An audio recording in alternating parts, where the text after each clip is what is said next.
Well, first up, India's Unified Payments Interface, or UPI, a cashless means of digital transaction just using a QR code, was launched simultaneously on Monday in two neighboring nations, Sri Lanka and Mauritius, by the top three leaders of the countries. The first transaction was also conducted with the launch. Here's a report.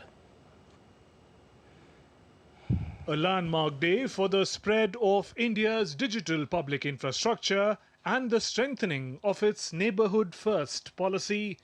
India's Prime Minister Narendra Modi, along with his Mauritian counterpart Pravin Jagannath and Sri Lanka's President Ranil Wickremesinghe, jointly launched India's Unified Payments Interface, or UPI, in the two nations. India's RuPay card services were also launched in Mauritius through a video link. On the occasion, Prime Minister Modi said it was a special day for three friendly countries of the Indian Ocean region. Indian ocean क्षेत्र के तीन मित्र देशों के लिए आज एक विशेष दिन है। अपने ऐतिहासिक संबंधों को आज हम आधुनिक डिजिटल रूप से जोड़ रहे हैं। ये हमारे लोगों के विकास के लिए हमारे कमिटमेंट का प्रमाण है। फिनटेक कनेक्टिविटी के माध्यम से केवल क्रॉस बॉर्डर ट्रांजैक्शंस की ही नहीं, क्रॉस बॉर्डर कनेक्शन को भी बल मिलेगा। PM Modi's Mauritian counterpart said that with the launch of UPI, the modernization of payments ecosystem in his country has been taken to a higher level. Leveraging on its payment ecosystem, the Bank of Mauritius has taken the modernization of the payment infrastructure to a higher level with the collaboration of the National Payment Corporation of India and the Reserve Bank of India. And this marks a new chapter in the history of payments in Mauritius. The first user of UPI in Sri Lanka was thrilled by the experience. A number of coins, South Indian coins, of over 1,000 years old, which have been found in different parts of villages of the dry zone, an indication that the South Indian trading corporations were very active even in the villages. So what we are doing today is only upgrading it technologically. You no longer have coins, you have Lanka QR and the NIPL together. And certainly as more and more Indian tourists visit Sri Lanka, this will be used in every village in our country. Reserve Bank of India Governor Shaktikant Das and Lanka Pay Chairperson Kenneth De Silva also hailed the move. Mauritius is the first African country with which UPI is now going to operate, and we have entered into that kind of arrangement. And being the first African country with which we have entered into this arrangement, it also can act as a gateway for taking our UPI payment systems into other African countries, but that is work in progress. It will, that is work in progress. UPI was launched by National Payments Corporation of India in 2016. It saw 1 million transactions in October of 2016. The transactions grew to cross 100 billion mark last year. Transactions were worth $23.53 billion last year. UPI is credited with reduction in the use of cash transactions. Cash was used in 90% of the transactions in 2017. Cash was used in only 60% of the transactions last year.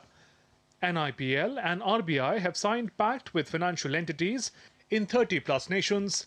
Pacts a bid to expand UPI-based transactions beyond India's borders. UPI is already in use in India's neighbouring countries like Nepal and Bhutan. UPI is also being used in France, UAE, Singapore, Oman and Malaysia. UPI's use on foreign shores also eliminates the use of an intermediary currency like the US dollar by travellers from one country to another and has the potential to reduce conversion fees. Let's now go across to DD India's Dr. Ahmed Moin Faruqi joining us from Colombo. Good evening, Ahmed. What is the scope of the use of UPI in Sri Lanka? Could you tell us something about that? Good evening, Gautam. You see, UPI is something which has changed the entire digital transaction network with regard to what we have seen in India. Now, what the benefit of these digital transactions and the kind of seamless ability is what is being transferred to the neighboring countries, including Sri Lanka and Mauritius now. These two countries have had cultural ties which date back to several centuries. And this is something which will also further boost the people-to-people linkages. Now, Indian travelers have been traveling to Sri Lanka in big numbers, and it has been surprising to note that with the numbers that exist with regard to the Indian travelers. For example, if we talk about last year, there were more than 300,000. That's more than 3 lakh Indian travelers having come to Sri Lanka alone. So there exists a huge scope with regard to existence of a UPI network with which Indian nationals can directly use their UPI-enabled apps and make transactions using their bank accounts in India and make payments from in Indian national rupees, and directly that gets credited into the local merchant establishments in Sri Lanka or in Mauritius in the respective currencies. That has a huge scope, and it completely changes the entire kind of transactions which have been happening. So, if this is developed further, to what extent can it boost economic relations between India and Sri Lanka? There's a huge scope for further boosting the regional cooperation in terms of trade and economy in one place. Primarily speaking, this will help in settlements in Indian national rupees and local currencies of both countries, because you see, apart from just tourists, it also will help the local traders who can utilize this opportunity and these kinds of transactions, which will help them in further increasing their trade.